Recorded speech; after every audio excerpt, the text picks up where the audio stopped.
करा पशुपति व्रत की महत्वता दर्शा। अब पशुपति व्रत को समझ लेना।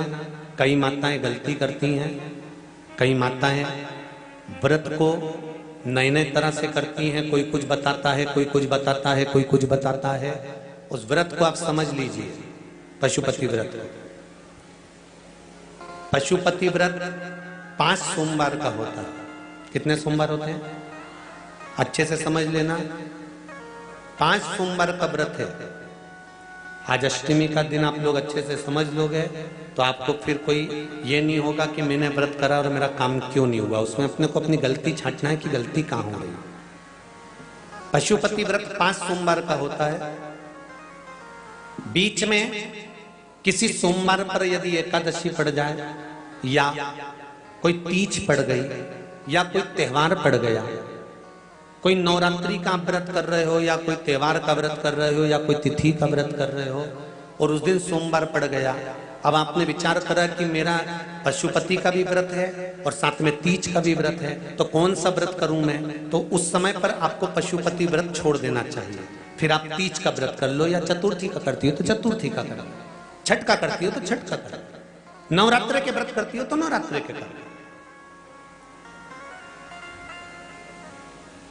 5 व्रत पशुपति होते हैं। व्रत करने के लिए जब आप निश्चित करें कि मुझे इस सोमवार से पशुपतिनाथ के व्रत करना है, जीजियों भाइयों ध्यान रखना, उस दिन सुबह स्नान करने के बाद में बड़े प्रेम से पूजन की थाली लगा लो। उसमें चंदन, अबीर, गुलाल, जो भी आप रखना चाहें, रौली, चावल, मूली, जनेऊ, पंचामृत, चाहो तो अलग अलग ले जाओ, चाहो तो एक साथ मिलाकर ले जाओ। भगवान शंकर की पूजन करो सुबह के समय पर और शिव जी का पूजन कर कर आराधना कर कर भगवान शंकर से प्रार्थना करो, हे शिव जी, हे ओगड़दानी, हे त्रिकालदर्शी, हे कैलाशी, अविनाशी, आज से मैंने पशुपति व्रत प्रारंभ करे। बाबा मेरा ये व्रत इस कार्य के लिए मैं कर रही हूं, आप स्वीकार करना। बाबा को निवेदन करना। पूजन का सामान थाली में उतना लेकर जाना कि सुबह भी काम आ जाए और शाम को भी काम आ जाए। अलग से पूजन का साहित्य में शाम को अलग से नहीं रखना है। थाली में उतना ही रख के ले जाओ जितना सुबह भी काम आए और शाम को भी काम आए। बाबा को निवेदन कर कर पूजा की थाली वापस ले आओ।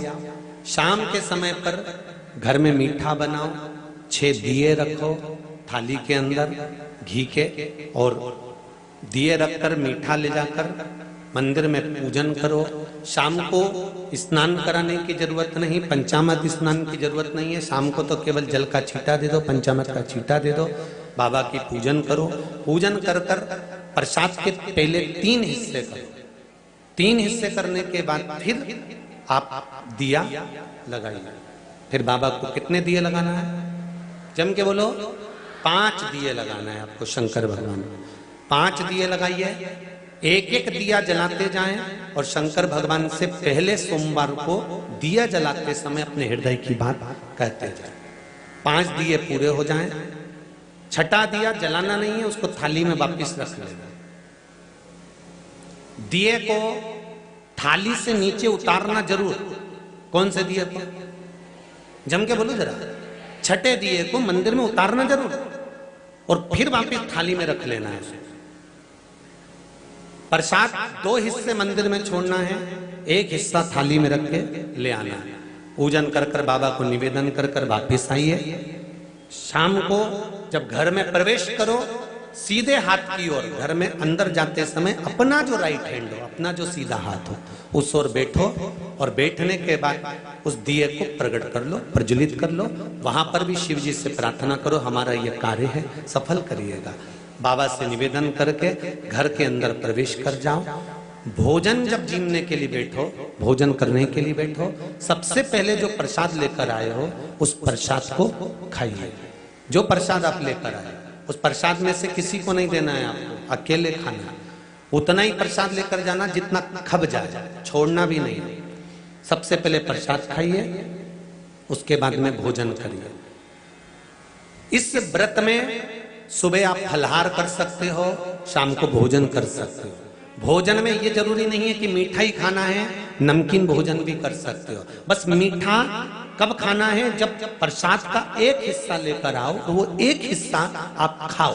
उसके बाद में जब भोजन करो तो नमक का करो, कोई मना नहीं, मिर्ची का करो, पर उसमें दिखावा ना करो और भोजन करें।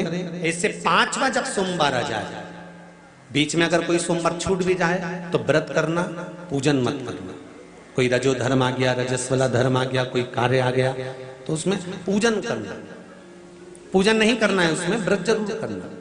और जब 5वां व्रत रहे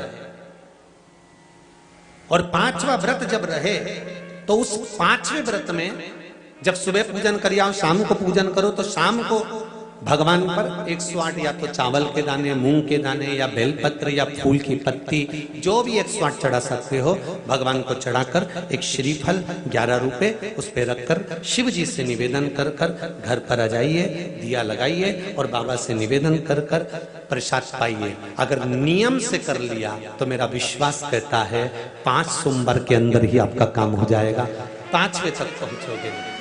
ये शिव शंभु शरणे मांगू घड़ी घड़ी दुख दया करी निदर्शन आपो। 5 व्रत पूर्ण कर, एकादशी पड़ जाए, रजस्वला धर्म पड़ जाए, कोई कारण पड़ जाए तो फिर व्रत को आगे बढ़ाए। पर 5 गिन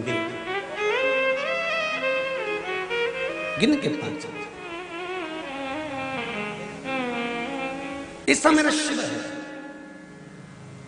पशुपतिनाथ भगवान का स्मरण देवताओं ने किया, समय आया, आगे वर्णन आया।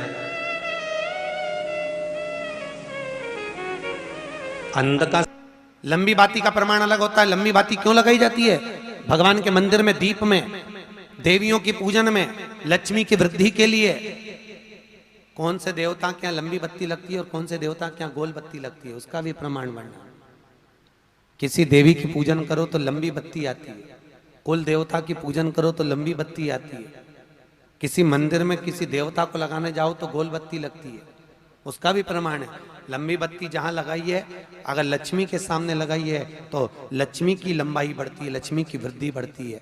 अगर कुल देवता के नाम की लगाई है तो वंश की वृद्धि होती है। इसलिए हमारे यहाँ अमावस्या पूनम को जो पाटे वाटे भराते हैं उसमें गोल बत्ती नहीं लंबी लगाई जाती है, जिससे हमारा वंश बढ़े। नवरात्रे में देवी जी की जो बाती लगाई जाती है वो लंबी लगाई जाती है, गोल नहीं। क्यों? क्योंकि जिससे माँ हम पर कृपा बना कर रखे, हमारा वंश खूब बढ़े, हमारे यहाँ लक्ष्मी की वृद्धि हो। स्थिर बाती, गोल बाती लगाई जाती है ब्रह्मा के मंदिर में, इंद्र के मंदिर में, देवता के मंदिर में। तुलसी के सम्मुख में लंबी बाती नहीं लगती, तुलसी के सम्मुख में गोल बाती लगाई जाती है महाराज, जिससे स्थिरता का भाव केंद्रित हो। स्थिरता का भाव।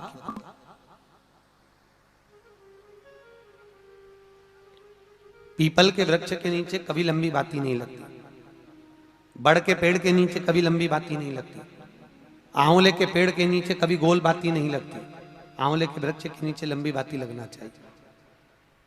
धन की वृद्धि, सुख समृद्धि। तुलसी के पौधे के नीचे लंबी नहीं लगती, गोल बाती लगती। बातियों का भी प्रमाण।